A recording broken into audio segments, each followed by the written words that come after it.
Yan, magandang umaga sa inyong lahat guys. Mga ma'am, mga sir, bali ngayong umaga po, nandito tayo sa Barangay Kanyugan, Pasig City. Kasalukuyan pa rin, tuloy-tuloy pa rin ang agos at pagbuhos ng ulan.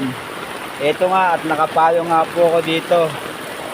Dahil still monitoring ako dito sa aking areas and responsibilities sa akin AOR dito. Medyo maulan nga lang at syempre kailangan natin magpayong para hindi tayo magkasakit. Hindi nyo ako makita kasi medyo madilim. Kung kahapon nasa Barangay Santolan evacuation tayo, ngayon naman nandito tayo sa Barangay Kanyugan evacuation.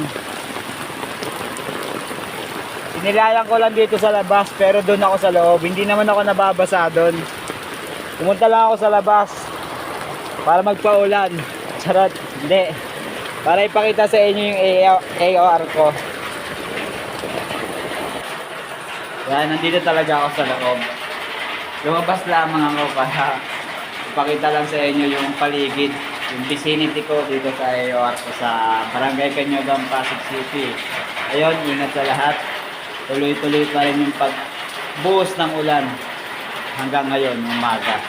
Madaling araw na po at keep safe sa lahat. Huwag na magmamadali, lalo na sa kalsadahan. Ingat!